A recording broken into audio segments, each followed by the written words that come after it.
In 2008, something incredible happened. A man was cured of HIV. In over 70 million HIV cases, that was a first, and so far a last. We don't yet understand exactly how he was cured. We can cure people of various diseases, such as malaria and hepatitis C, so why can't we cure HIV? Well, first, let's examine how HIV infects people and progresses into AIDS. HIV spreads through exchanges of bodily fluids. Unprotected sex and contaminated needles are the leading cause of transmission. It fortunately cannot spread through air, water, or casual contact. Individuals of any age, sexual orientation, gender, and race can contract HIV. Once inside the body, HIV infects cells that are part of the immune system. It particularly targets helper T cells, which help defend the body against bacterial and fungal infections. HIV is a retrovirus, which means it can write its genetic code into the genome of infected cells, co-opting them into making more copies of itself. During the first stage of HIV infection, the virus replicates within helper T cells, destroying many of them in the process. During this stage, patients often experience flu-like symptoms, but are typically not yet in mortal danger. However, for a period ranging from a few months to several years, during which time the patient may look and feel completely healthy, the virus continues to replicate and destroy T cells. When T cell counts drop too low, patients are in serious danger of contracting deadly infections that healthy immune systems can normally handle. This stage of HIV infection is known as AIDS. The good news is, there are drugs that are highly effective at managing levels of HIV and preventing T cell counts from getting low enough for the disease to progress to AIDS.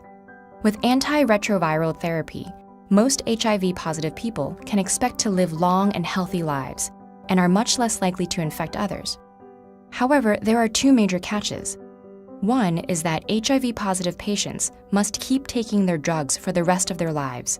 Without them, the virus can make a deadly comeback. So, how do these drugs work?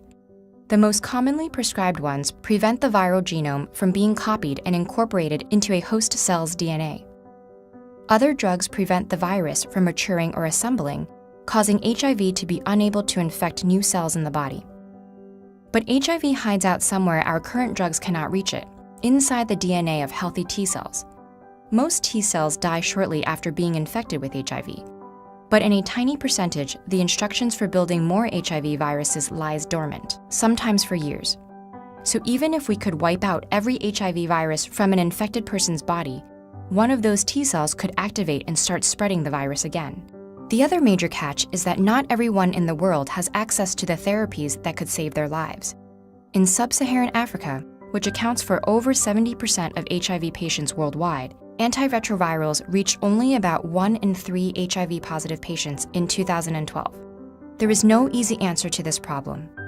A mix of political, economic, and cultural barriers makes effective prevention and treatment difficult. And even in the US, HIV still claims more than 10,000 lives per year. However, there is ample cause for hope. Researchers may be closer than ever to developing a true cure.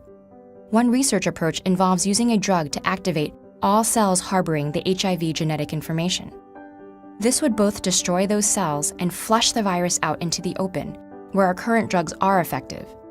Another is looking to use genetic tools to cut the HIV DNA out of cells' genomes altogether.